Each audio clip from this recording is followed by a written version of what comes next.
So yun, what's up mga kabuknoy? Kamusta po kayo? So panibagong araw na naman po tayo, panibagong video. So sa mga hindi pa po nakakilala dyan, it's me Mikey and welcome back to my YouTube channel. Maaari na po kayong mag-subscribe at pakiclick na rin po yung may kililing bell dyan para updated po kayo sa susunod ko pang mga videos. So yun po mga kabuknoy, dahil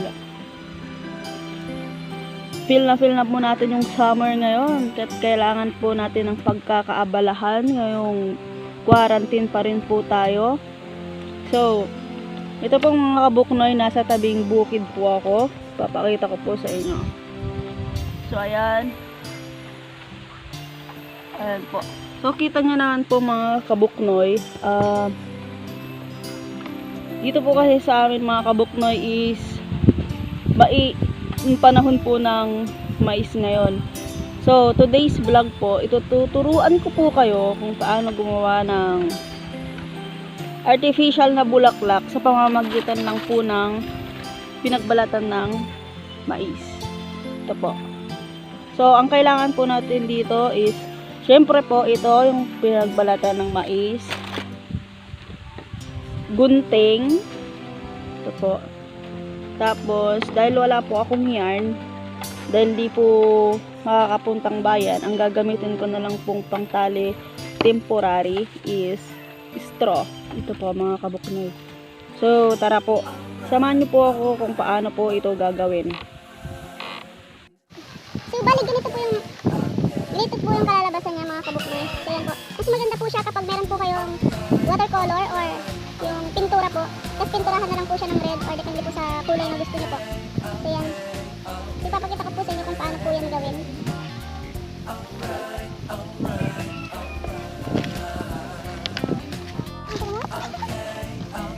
So bali ganito po mga kabuknoy.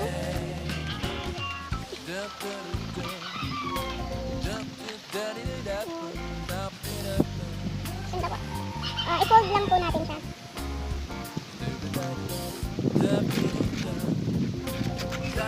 So bali pag mapapansin niyo po is malambot po yung balat ng mais kasi ibinabad po siya sa tubig mga kabuknoy kasi masyado na po siyang parang crunchy.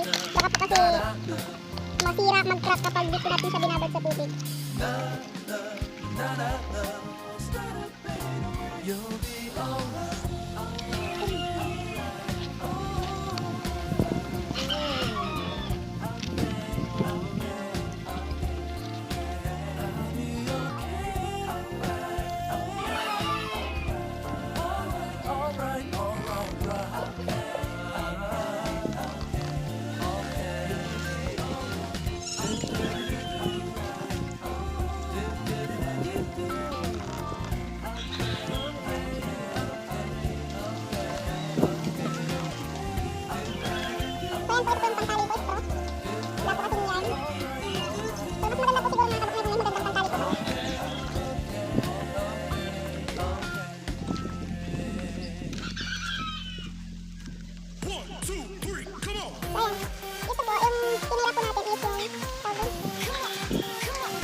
hands nyo. Diba po? Tipid na tapos effort. Talagang ma-appreciate po.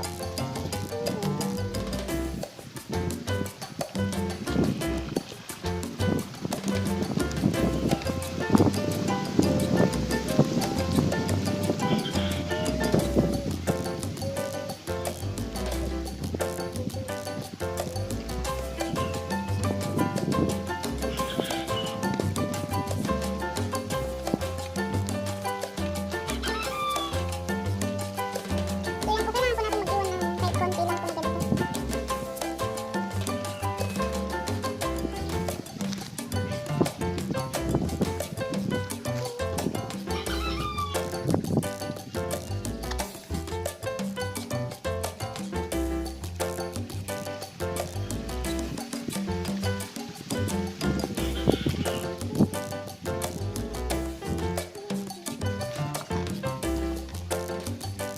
So ito po, kaya nga po nang sabi ko kanina, kailangan natin siyang paikot-ikutin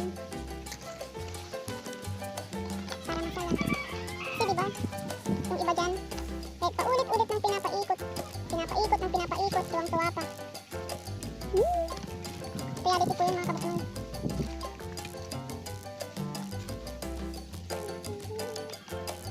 Parang ganito po, ayan, pinaikot ko po siya.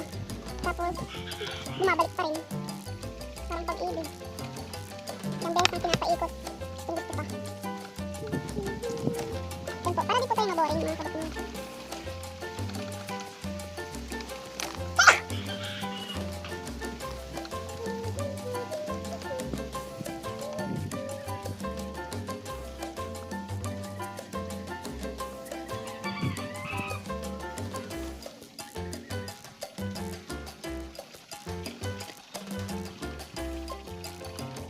Pwede rin po mga kabuknoy, para hindi po bumalik sa dati yung pagkakaikot po ng dito niya.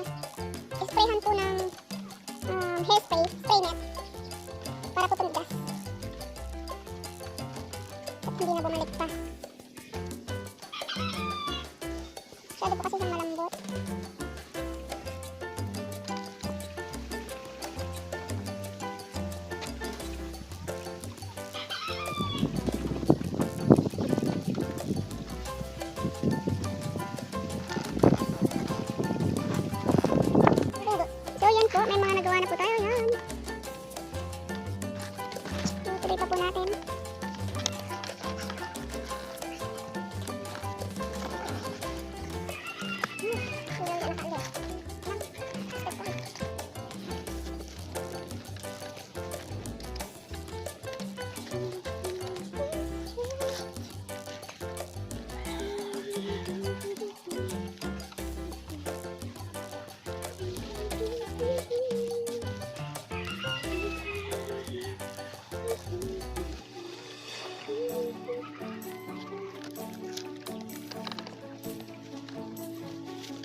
kabuknoy. Tapos ito na po yung finished product natin.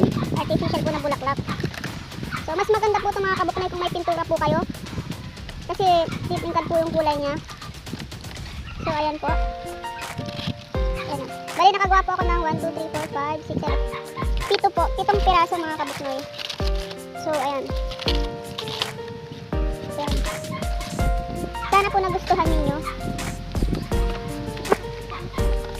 Maraming salamat po sa binigay niyo pong oras sa panonood po ng video ito. Hanggang sa muli po. God bless po and keep safe everyone.